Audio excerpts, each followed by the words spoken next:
Muy buenas tardes y bienvenidos todos a la Escuela Diocesana de Oración, hoy ya la número 147.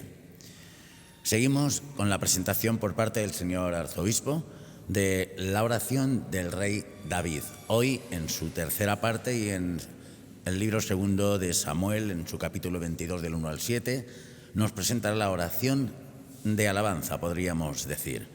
Hemos visto adoración, reconocimiento de la grandeza de Dios, humildad personal, gratitud por la promesa divina, testimonio de fidelidad de Dios y compromiso con el pacto. Vimos ya la oración de acción de gracias, la oración de petición a Dios pidiéndole la curación de su hijo enfermo y hoy la oración de alabanza. David eleva una oración de alabanza a Dios reconociéndolo como su refugio y salvación. Este canto, que tiene paralelos con el Salmo 18, surge de la profunda gratitud de Dios, de David, tras ser liberado de sus enemigos, especialmente de Saúl. En estos versículos, David escribe a Dios con imágenes poderosas: mi roca, mi fortaleza, mi libertador, resaltando la seguridad y estabilidad que encuentra en él. La idea de Dios como un escudo y torre de salvación refuerzan su papel protector en la vida del rey. La clave de la reflexión se encuentra en el versículo 7. En el peligro invoqué al Señor, grité a mi Dios, Él oyó mi voz desde su templo y mi grito llegó a sus oídos. Aquí David nos recuerda que en los momentos de mayor desesperación, cuando las circunstancias parecen abrumadoras, Dios escucha y responde. Su testimonio es una llamada a la confianza en Dios, especialmente en tiempos de prueba. Nos quedamos ahora con el profesor don Valentín para hacernos la introducción a la catequesis.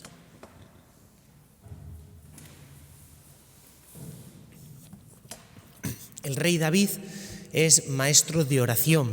A él se le adjudican un montón de salmos, la autoría de la composición de estas obras tan magníficas que constituyen la oración de Israel y de la Iglesia. Y en concreto hoy nos centramos en un texto que viene en el capítulo 22 del libro de Samuel, cuando David queda libre de sus enemigos, compone una canción de alabanza. Esta canción entra a formar parte también del Salterio, está copiada 2 veces en la Biblia, en 2 Samuel, y forma parte del Salmo 18. ¿Y en qué consiste? David vivió en una situación muy precaria, constantemente rodeado de sus enemigos, no solo exteriores, sino también dentro de su propia familia conspiraron contra él.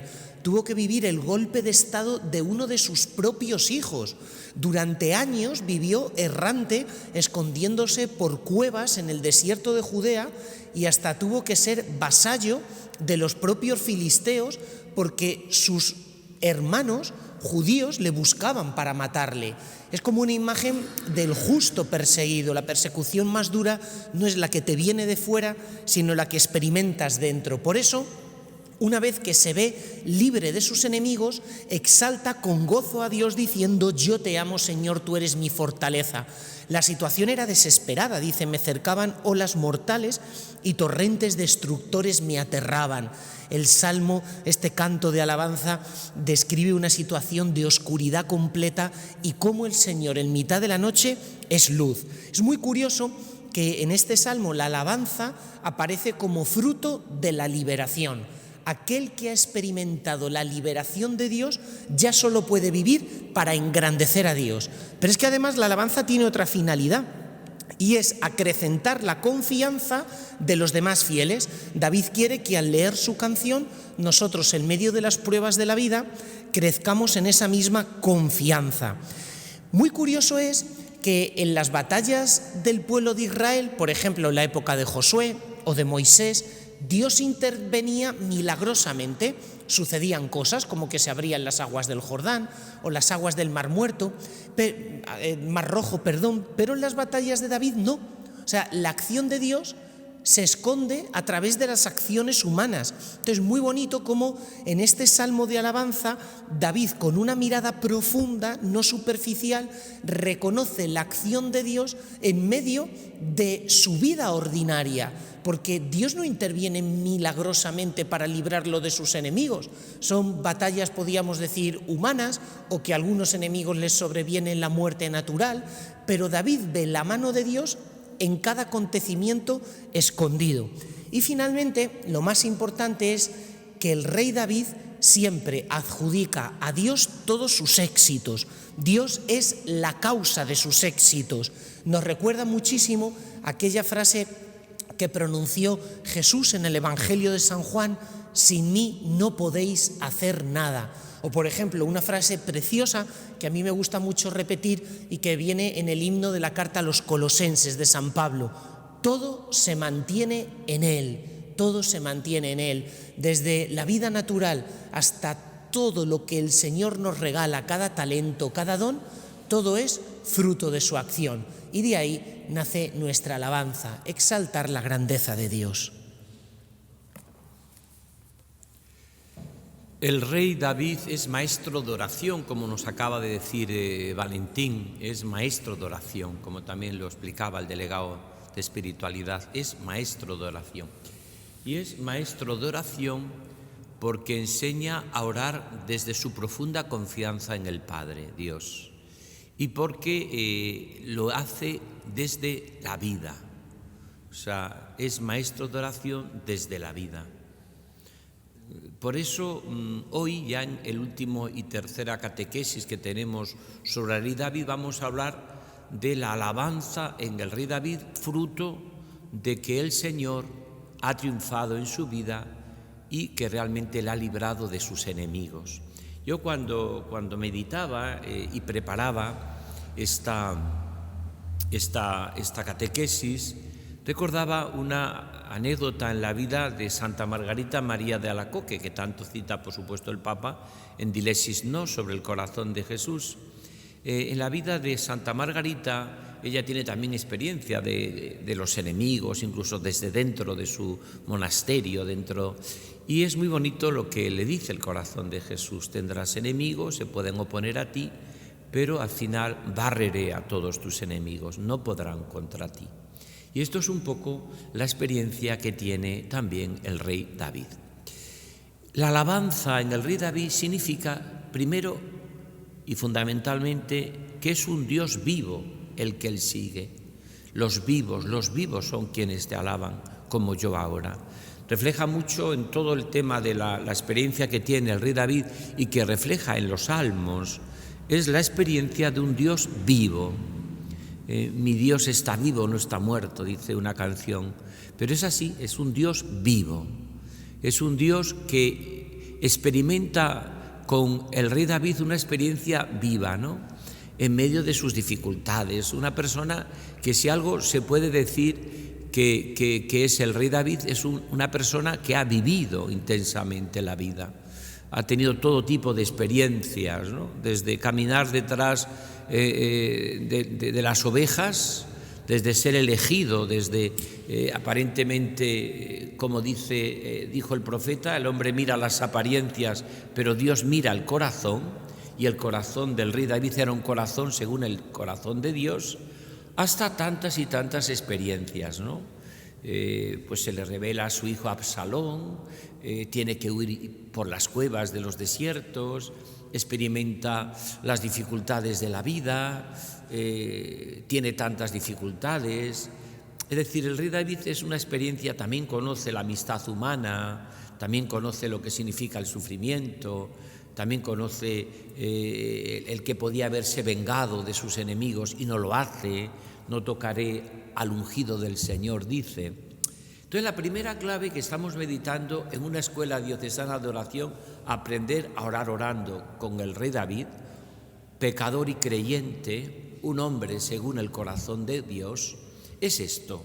O sea, el Dios que descubre detrás de las ovejas, el Dios que le ha llegado a ser rey, el Dios que le hace danzar de alegría y de gozo delante del arca cuando entra en Jerusalén. Ese Dios es un Dios que realmente podemos decir es un Dios vivo. Es un Dios por lo cual ese Dios vivo provoca en el corazón del creyente la alabanza. Ese salmo que a mí me impresiona, ¿no? Los vivos son quienes te alaban, como yo ahora, Señor. Los vivos, es decir, la experiencia que va a tener el rey David para alabar a Dios es que es un Dios vivo y que si él alaba a Dios también está vivo. Quien se instala en la queja en su vida, quien se encaja en su vida se instala en el pesimismo, quien no es capaz de abrir su corazón a la entrañable misericordia de nuestro Dios, pues quien no lo vive eso no es un Dios que provoque en el corazón humano la alabanza. Los vivos son quienes te alaban, como yo ahora, Dios de los ejércitos, dice él. Y esto es muy importante también para nuestra vida de oración. A mí por eso me encanta orar con los salmos que decían los que presentaban la catequesis. ¿Por qué me gusta mucho orar con los salmos? Porque te saca de tu subjetividad en la oración. A veces uno dice, ¿y qué puedo orar yo en esta hora que tengo de adoración eucarística, en la adoración perpetua? En esta mañana que me levanté temprano, por ti madrugo, Señor. Oh Dios, tú eres mi Dios, por ti madrugo. Mi alma está sedienta de ti, mi carne tiene ansia de ti, como tierra reseca, agostada sin agua, que rezamos en ese salmo precioso de los primeros domingos en las laudes. Y a mí me encanta orar con los salmos. ¿Por qué? Porque me saca de mi subjetividad y me mete en la objetividad de Dios. Porque a lo mejor yo no tengo ganas de alabar a Dios, o de darle gracias, o de pedirle perdón, o de decir, aquí estoy para hacer tu voluntad, y los salmos vienen en mi ayuda. Por eso San Ambrosio y San Agustín dicen que lloraban orando con los salmos, la oración del pueblo de Israel y de la Iglesia. 20 siglos después, la Iglesia 21 siglos sigue orando con los salmos. También nosotros descubrimos en los salmos lo que decía San Agustín, que hay que entenderlos, los salmos como o dirigidos al Señor, o que expresan el corazón del Señor, o que nos ayudan a entrar en sintonía con el Señor. Eso tiene que ser para nosotros los salmos, ¿no? Por eso es tan precioso también lo que dice el profeta. Cuando encontraba palabras tuyas, y los salmos son palabras de Dios, las devoraba. Tus palabras eran mi gozo y mi alegría, Señor. Por tanto, esta sería como la primera actitud de orar con el rey David. Oramos con el rey David desde la alabanza, pero desde la alabanza de que él descubre que es un Dios vivo. Dios está vivo, es un Dios vivo. No digamos cuando Jesucristo ha resucitado y está vivo. Y por eso vamos a entrar en la Cuaresma, estamos ya tocando la Cuaresma. Y cuando lleguemos al tiempo de la Pascua, vamos a decir, resucitó de veras mi amor y mi esperanza. Ha resucitado el Señor, está vivo. Ese Dios vivo y resucitado que tanto expresa y que tanto explica también María Magdalena y todos los que se encuentran con él, pues esa experiencia de un Dios vivo lo tiene también el rey David, por lo cual provoca en su corazón la alabanza, porque solo los que están vivos alaban a Dios. Segundo, esa alabanza que tiene el rey David en los salmos, ¿no? y que hemos ofrecido algunos desde nuestra Escuela Diocesana de Oración, ofrecemos cada semana para que podamos rezar y meditar y que podamos meternos a fondo en la oración, le lleva también al rey David a tener un corazón misericordioso. Y en esto voy a contar un texto que leí hace años y que todavía recuerdo sobre el Padre, Dios, de Jean Galot. Jean Galot escribe algunos libros muy importantes. Yo le tuve de profesor también en la Gregoriana. Él escribe, por ejemplo, La Sofferenza di Dio, sobre el sufrimiento de Dios, un libro precioso. Y escribió también sobre el Padre. Y cuando habla del Padre, del amor del Padre, pone el ejemplo del rey David, para hablar cómo a través también del rey David descubrimos la paternidad de Dios, la bondad de Dios, el amor de Dios. Y lo pone como ejemplo el texto de cuando se le revela a su hijo Absalón. Absalón se rebela porque quiere usurparle el cetro, quiere usurparle el que es rey, quiere quitarle de su puesto, y Absalón se rebela. Y es curioso porque el rey David lo que hace es cuidar a su hijo rebelde. Es verdad que esta imagen con respecto a Dios Padre o la Trinidad no es tan exacta, porque el Hijo ha venido precisamente a cumplir la voluntad del Padre, hagamos redención. Y no, por supuesto, no solamente no se rebela contra el Padre, sino que dice, hágase en mí, hágase siempre tu voluntad. Aquí estoy, Padre, para hacer tu voluntad. Pero es una imagen que nos puede ayudar para provocar en nosotros la alabanza por la bondad de Dios, por la misericordia de Dios. Entonces está un día el rey David y está preocupado porque ha habido batalla y no sabe qué le ha pasado a su hijo Absalón. Y viene alguien por allá, viene corriendo alguien a darle, entonces no era como ahora que tenemos móviles y tenemos la noticia al momento, y cuando llega le dice, ¿cómo está mi hijo? Fíjate, que estaba luchando contra él, que lo que quería era matarlo, su propio hijo. Dice el que ha llegado allí, muerte al traidor. Y entonces dice que el rey David se conmovió ante la muerte de su hijo y que subió arriba y dijo, fijaros qué hermoso, ¿no? Para explicarlo desde la Trinidad incluso, ¿no? Y que dijo el rey David, hijo mío, Absalón, que no haya muerto yo en lugar de ti, hijo mío, Absalón. Y dice que el rey se puso en un tremendo sufrimiento que no le consolaba a nadie. Hijo mío, Absalón, que no haya muerto yo en lugar tuyo, hijo mío, Absalón.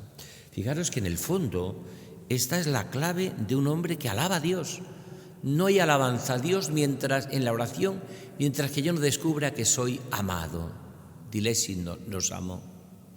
El hombre que no ha descubierto, la mujer que es amado por Dios, nunca podrá cantar sus misericordias, por tanto nunca tendrá el corazón que alaba a Dios.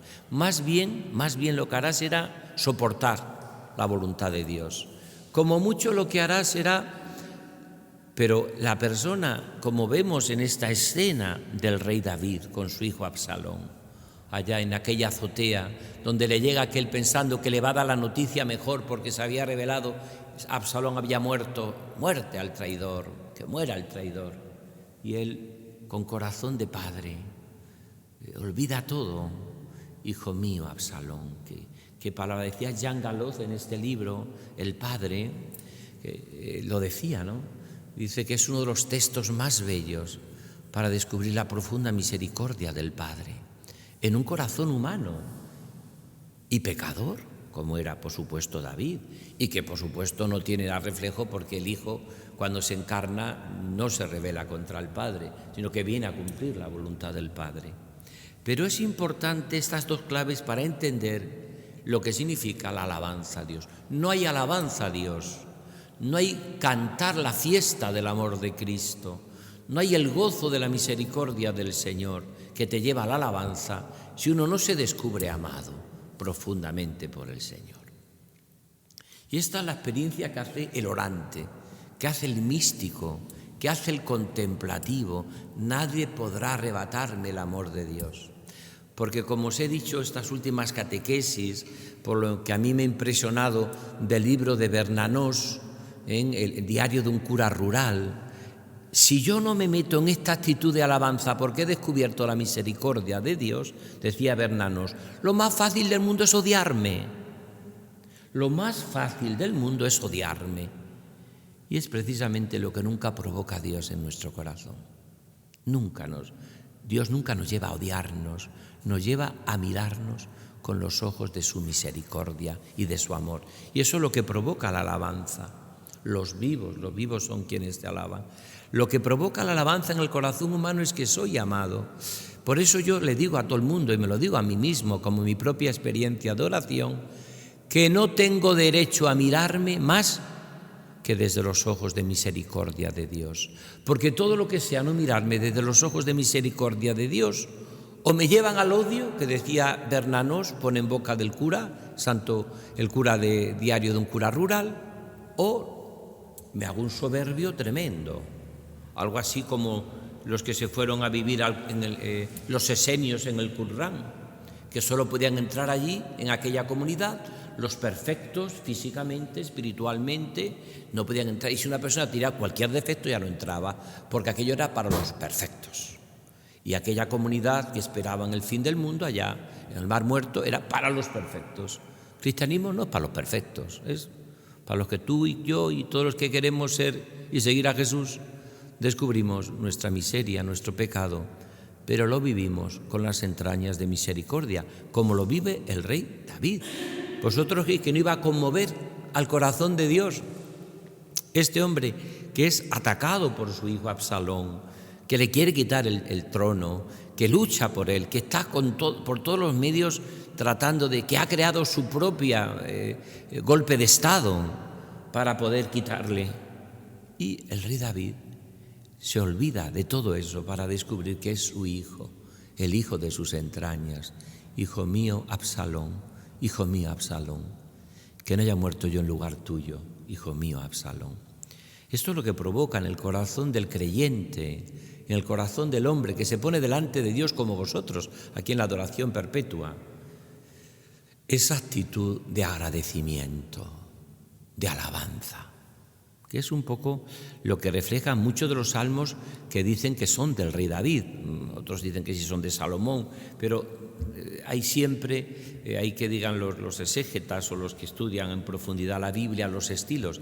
Pero está claro que el rey David es un rey feliz, porque alaba mucho a Dios. Es un rey que está contento, no se le ve amargado. Os he contado muchas veces, o alguna vez, la última vez que estuvimos nosotros en Tierra Santa con 30 sacerdotes de nuestra diócesis, hace ya años antes de la guerra, por tanto, hace ya casi 2 años que no vamos por allá. Bueno, yo recuerdo que estuvimos en una de las sinagogas que tienen como al rey David como más importante, ¿no? Y yo recuerdo que allí estuvimos un ratito, ¿no? Lo que había se notaba era un clima de una gran alegría, porque el rey David es el hombre alegre, contento, feliz, pero porque se considera perfecto y justo delante de Dios. ¿Qué va? Pues yo reconozco mi culpa. Rezábamos con el Salmo del Miserere que vimos en el anterior catequesis. Pues yo reconozco mi culpa, tengo siempre presente mi pecado. Contra ti solo pequé, cometí la maldad que aborreces. El rey David es muy consciente de su pecado y tampoco lo disimula. Por eso, aunque tuvo un momento de simulación cuando pecó con la mujer de Urías, él delante del profeta se queda, como diría el poeta, casi desnudo como los hijos de la mar. Pues ese eres tú, le dice el profeta. Pero él, una vez que descubre y reconoce su pecado, no se instala en el pesimismo ni se odia a sí mismo, como dice preciosamente Bernanos, sino que lo que hace es vivirlo todo desde esa profunda experiencia de alabanza. Porque cuando uno se instala en la alabanza y no en la queja, es cuando uno descubre en su vida tantos motivos que tenemos para ser felices con Dios. Tenemos un Dios que nos quiere con locura, un Dios que nos perdona, un Dios que siempre ve solución en nosotros, un Dios que donde nosotros vemos siempre faltas y vemos siempre, Él ve una actitud de misericordia y de corazón bueno con el Señor. El Señor siempre tiene un corazón ilimitadamente bueno.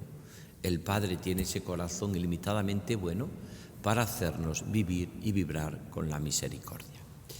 Y la tercera y última clave de esta catequesis sobre el rey David y la alabanza, en la última de las 3 catequesis que hemos tenido sobre el rey David, tocando todos los aspectos que se recogen en los salmos, la alabanza, el perdón, la petición, la actitud de conversión continua del corazón, el reconocer nuestros pecados y nuestras culpas.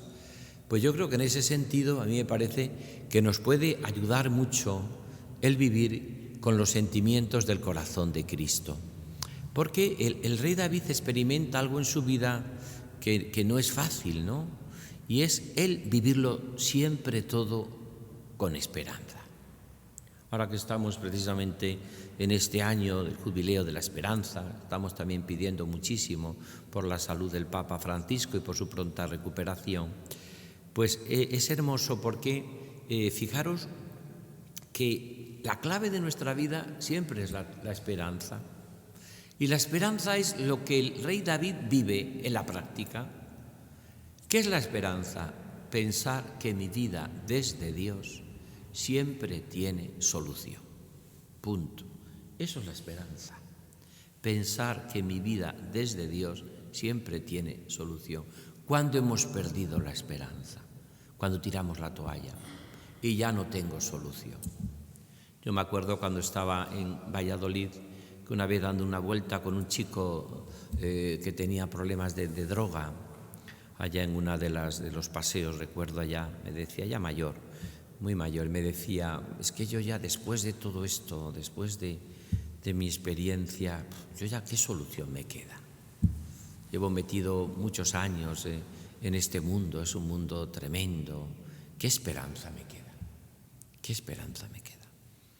Y trataba un poco de devolverle esa esperanza, ayudarle a descubrir esa esperanza que siempre brota de haber conocido al amor de los amores, o por lo menos de acercarse a un Dios que te perdona, que te quiere, que te ayuda, que está a tu lado, que comparte tus alegrías, tus penas, tus sufrimientos, ¿no? El rey David tiene esa esperanza que subyace en su vida.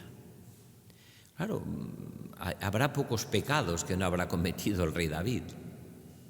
Habrá pocas tendencias en su corazón de egoísmo que no haya subrayado el rey David.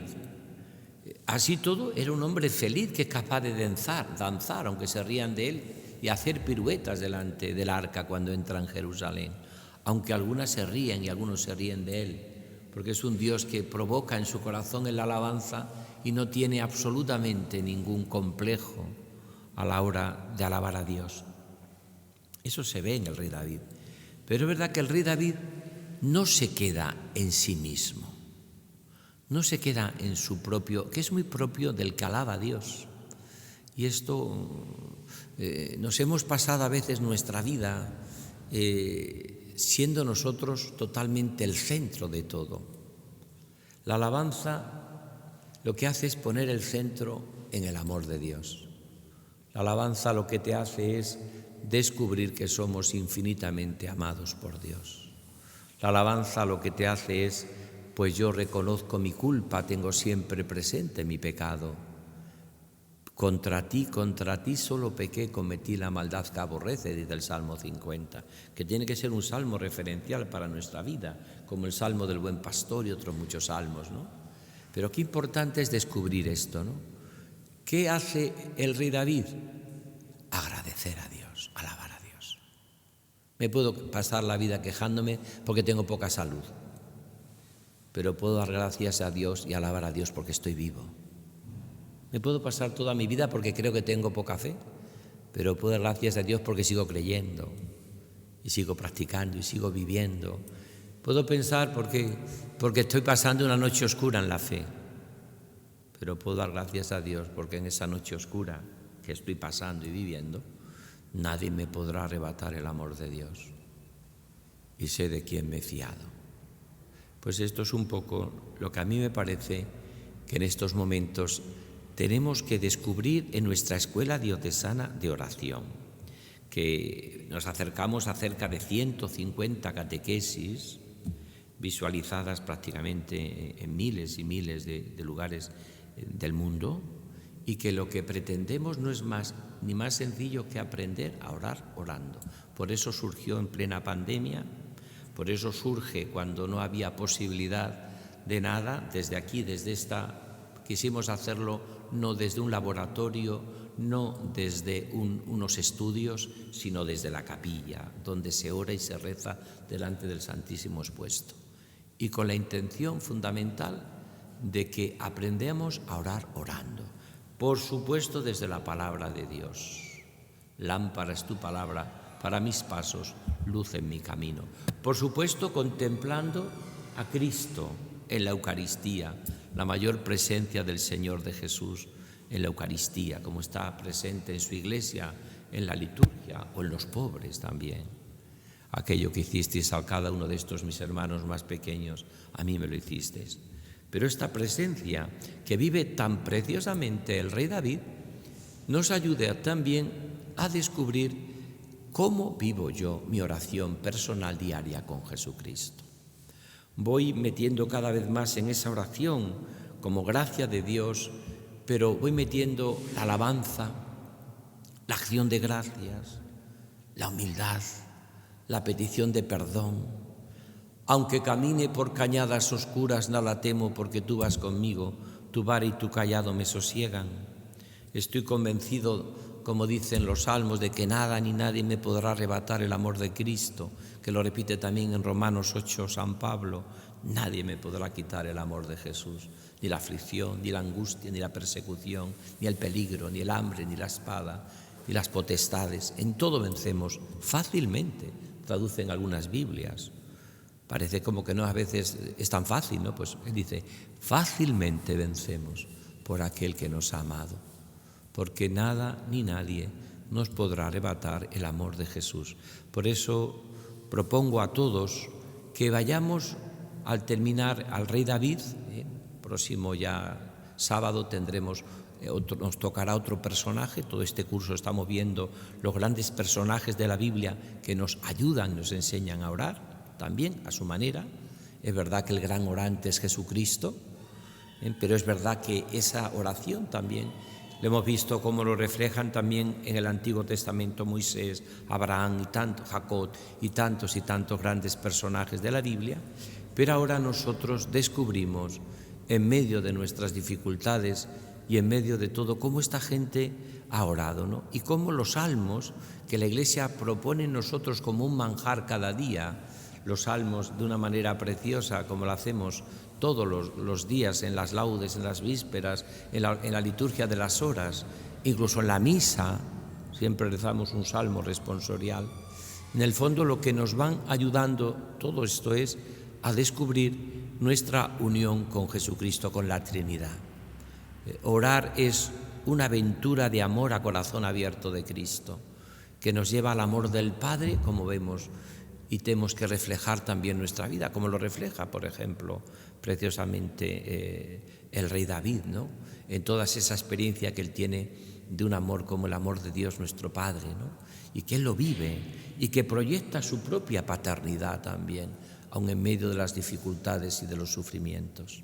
Pero también que nuestra petición y nuestra oración sea siempre un estar con el Señor. Aquí hemos dicho muchas veces que la oración, decía Santa Teresa de Jesús, no consiste en pensar mucho, sino en amar mucho, dice ella, porque no consiste la oración más que en trato de amistad con quien sabemos que nos ama. Trato de amistad con quien sabemos que nos ama. Por eso en nuestra oración lo que debe prevalecer es ese trato de amistad, de amigo a amigo, de amigo a amigo. Eso es lo que debe prevalecer en nuestra oración, ¿no? He contado muchas veces la anécdota que cuenta Bantuan, que fue cardenal y que estuvo en Justicia y Paz, en esta dicasterio, en esto Vaticana, y él durante 11 años estuvo en la cárcel en Vietnam y estaba el de párroco en Hanoi, un pueblecito, un barrio de la capital de Vietnam. Y tenía una parroquia muy floreciente, viviendo, y luego la diócesis cuando él estaba, pero fueron a buscarlo y le metieron en una cárcel, un campo de concentración, al otro lado de Vietnam, ¿no? Y él cuenta, cuando era párroco, que allí iba mucha gente a su parroquia a rezar, y había, es muy típico en Vietnam, y con bicicletas, ¿no? Y de que había, pues como muchos de vosotros, ¿no? Venía un señor que se llamaba Jin, venía, dejaba la bicicleta fuera, se ponía delante allí en la capilla y estaba 1 hora, de 12 a 1. Dice que siempre le sorprendía a Ban Tuan, párroco entonces, todavía no era obispo, la oración de este feligrés suyo. Oraba, se pasaba 1 hora allí. Y un día, resulta que después de un par de años, aquel hombre ya no va por allí. No va por aquella capilla, no ve ni la bicicleta fuera de su parroquia, y le dicen, es que Jin está muy grave, está enfermo, tiene una enfermedad terminal, Y dice, como buen párroco, dice Bantuan, pues voy a verlo. Y fue a verlo al hospital. Y entonces preguntó por Jean. ¡Uy, Jean, sí, estupendo! Le conocemos todos, es católico, es un católico fervoroso. Y le indicaron dónde estaba. Fue a la habitación, a la cama donde estaba allí postrado. Y le dijo, hombre, Jean, que te echo mucho de menos. Ya, padre, pero es que ya no puedo salir, estoy aquí porque me detectaron una enfermedad seria, grave, y estoy aquí postrado. ¿Y cómo es tu oración? ¿Te acuerdas que te pasabas una hora allí? Pues mire, mi oración, cuando estaba en su parroquia, yo entraba, dejaba la bicicleta fuera, me ponía delante de Jesús y le decía, son las 12, aquí está Jean. Jean era él. Son las 12, aquí está Jean. Y así me tiro la oración, tiro horas y horas. Son las 12, era mi cita con Jesús siempre. Aquí está Jean. Y ahora ya no puedo, porque estoy en la cama, Pero ahora me traen la comunión. No puedo ni siquiera bajar a la capilla, pero el párroco me trae la comunión. Y le he pedido que si me podía traerla a las 12, que era mi cita con Jesús. ¿Y sabe usted lo que me ocurre ahora? Dice Bantuan, ¿qué es lo que te pasa? Pues ahora, a las 12, yo experimento cada día que Jesús me dice, Jean, son las 12, aquí está tu amigo Jesús. Y esa es mi oración. Jean, son las 12, aquí está tu amigo Jesús. Bueno, pues esto es un poco la oración del rey David. Y esto es un poco la oración que estamos viendo y descubriendo, que hay muchos elementos que los vive Jesús totalmente, en plenitud, como el gran orante. Señor, enséñanos a orar, cuando le ven orar sus apóstoles y sus discípulos.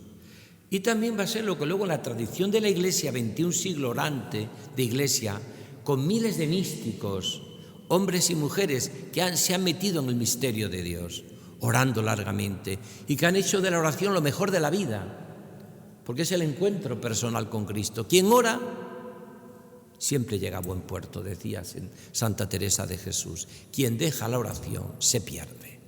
Quien deja la oración se pierde.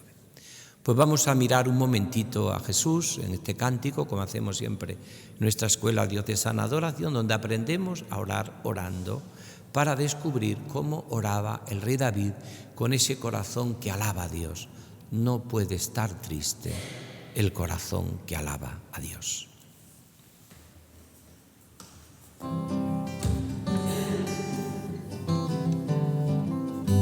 Mi Padre está en lo secreto. Mi Padre está en lo secreto. Mi Padre está en lo secreto. Mi Padre está en lo secreto, mi Padre está en lo secreto. Mi Padre ve en lo secreto. Mi Padre ve en lo secreto. Mi Padre ve en lo secreto. Mi Padre ve secreto, mi Padre ve lo secreto. Mi Padre conoce mis secretos. Mi Padre conoce mis secretos. Mi Padre conoce mis secretos. Mi Padre conoce mis secretos. Conoce mis secretos. Mi Padre está en lo secreto. Mi Padre ve en lo secreto. Mi Padre ve en lo secreto. Mi Padre conoce mis secretos. Conoce mis secretos. Mi Padre está en lo secreto.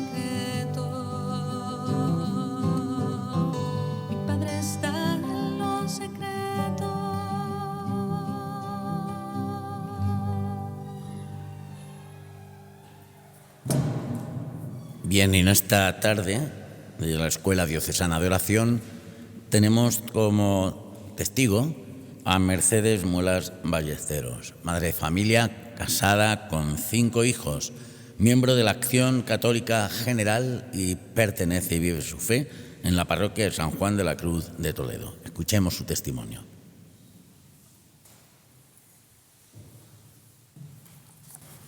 Hola, buenas tardes. Como ha dicho Jesús, mi nombre es Mercedes Muelas. Estoy casada con Jesús Manuel Díaz Rincón desde hace 35 años. Tenemos 5 hijos y 2 nietos. Mis 2 hijos están casados. Una de mis hijas es virgen consagrada y las otras 2 están solteras por ahora. Me han pedido que hable de lo que es la oración para mí y lo primero que he visto es mi pobreza, ¿no? A pesar de lo esencial que debe ser en mi vida, me falta mucha vida de oración o tal vez hacer oración con mi vida. Es difícil explicar la oración en un testimonio, o por lo menos para mí, porque es la relación con Dios, con las personas divinas.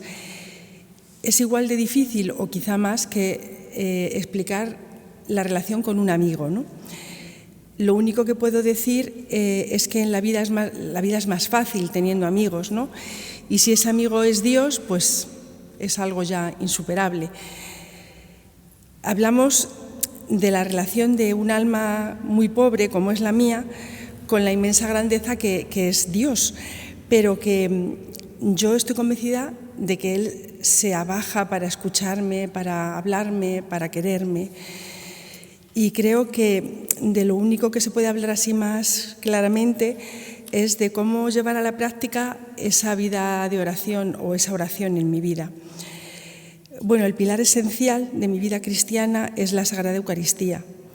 Gracias a Dios puedo participar diariamente junto con mi marido y yo creo que es el regalo más grande que me ha hecho Jesús, el poder tomarle diariamente. Vamos a misa muy temprano y nos gusta llegar un rato antes para prepararnos. A mí me ayuda mucho el Magnificat para prepararme las lecturas, también para tener un rato de oración por la mañana, otro rato de oración por la noche. Y bueno, aquí he de decir que el ejemplo de mi marido ha sido como lo que más me ha hecho valorar la oración, ¿no? Él es un hombre que tiene una intensa vida de oración y entonces me ha hecho apreciar de una forma muy evidente esta manera de vivir. Desde muy joven pertenezco a la Acción Católica, también como ha dicho Jesús, donde he intentado vivir mi vida como cristiana laica, en medio del mundo, procurando llevar a mi vida, a la realidad cotidiana, los valores del Evangelio. Hemos tenido la suerte de poder compartir nuestra vida de fe con un grupo de vida desde que éramos muy jóvenes y todavía nos seguimos reuniendo todos los viernes en nuestra parroquia. Rezamos, nos formamos, adquirimos compromisos, revisamos nuestra vida. Como decía San Juan Pablo II, no puede existir apostolado alguno sin la vida interior, sin la oración, sin una perseverante aspiración a la santidad. Luego, los primeros miércoles de mes, también la Acción Católica nos ofrece un retiro espiritual en la casa de ejercicios de toda la tarde, ¿no? Con exposición del Santísimo, meditación, Eucaristía. Es una tarde que la verdad es un regalo del Señor, poder estar toda la tarde allí con Él. También todas las semanas, y siguiendo el ejemplo que nos ha puesto don Francisco de la vida de la oración de alabanza del rey David, pues procuramos acercarnos a Ocaña, a la Casa Refugio de Naguín, y participamos en la oración de alabanza que ellos preparan, con cantos que te acercan a Dios, al Espíritu Santo, que la verdad era el gran olvidado de mi vida. Una belleza que la verdad es que te acerca al cielo. También allí ves cómo se ve con absoluta cercanía la opción preferencial por los pobres. Colaboramos cuando podemos, ayudando en la cocina. Y yo creo que eso también es oración, porque vives literalmente con Jesucristo el tiempo que estás allí, ¿no? Cuando lo hacéis con uno de estos, conmigo lo hicisteis. Y la verdad es que a mí esas palabras ante mi pobreza, pues me dan mucha esperanza. ¿Verdad, Jesús? Bueno, junto con mi marido, todos los años también hacemos ejercicios espirituales, casi siempre los que organiza la Acción Católica. A veces aprovechamos el Puente de la Inmaculada para que sean un poquito más largos, porque casi siempre los podemos hacer de 2 o 3 días. Y este año los estamos haciendo con la familia Aragüín también de una forma original, un fin de semana al mes, durante 4 semanas, en 4 meses, pues cada fin de semana vemos una semana de los ejercicios de San Ignacio de Loyola. Y la verdad es que ese parón semanal nos está ayudando mucho, mensual. También me gustan mucho las jaculatorias. Sagrado Corazón de Jesús, en ti confío, o María sin pecado concebida, rogad por nosotros que recurrimos a vos, porque, bueno, aunque son cosas así muy sencillas, muy pobrecitas, pero como que me hacen darme cuenta cada ratito o cuando me acuerdo de que estoy ofreciendo mi día a Dios, ¿no? De que se lo estoy ofreciendo a Jesús y a María. Me gusta mucho también, me encanta rezar el rosario con mi marido, si no todos los días, casi, y sobre todo me gusta mucho cuando salimos a caminar por el campo. Eso de verdad que me acerca mucho a Dios. También rezamos el Ángelus todos los días con mis compañeros de trabajo. Hacemos un paroncito a las 12 y nos juntamos a rezarlo en la Secretaría del Arzobispado desde que está don Francisco en la diócesis. También cuando se inauguró mi parroquia de San Juan de la Cruz, se inauguró la capilla de la Adoración Perpetua, nos apuntamos Jesús Manuel y yo en el turno de 12 a 1 de la madrugada. Es un regalo porque la verdad es que casi siempre que vamos estamos solos con el Señor, pero bueno, también he de reconocer que yo casi todos, bueno no, pero muchos sábados me duermo y entonces pues no voy, pero bueno, mi meta es conseguir poder ir todos los días. También tengo mucha devoción a algunos santos, ¿no? A Santa Teresita, a San Juan Pablo II, a Santa Teresa de Jesús.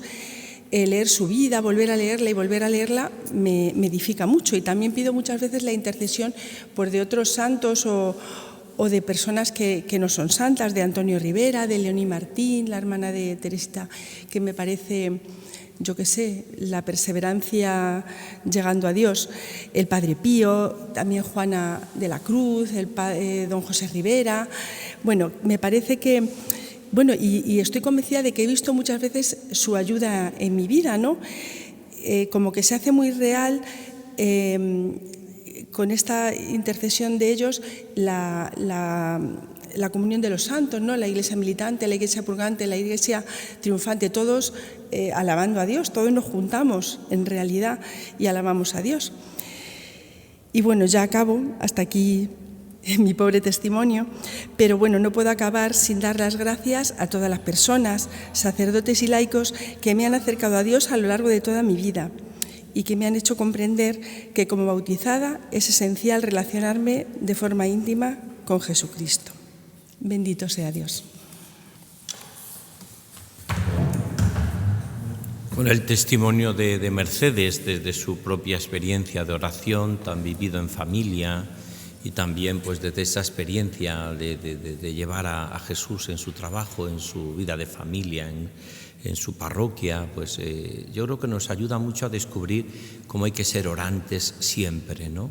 Y cómo la oración se debe vivir desde cada vocación, desde el sacerdocio, la vida consagrada, los laicos, la familia, el matrimonio. Vivir siempre unido a Cristo, ¿no? Como nos ha recordado preciosamente nuestro congreso de vocaciones que hemos tenido en Madrid de la Conferencia Episcopal Española. ¿Para quién soy yo? ¿Para quién soy? Pues esto es en el fondo lo que te ayuda a vivir la oración. ¿Para quién soy yo?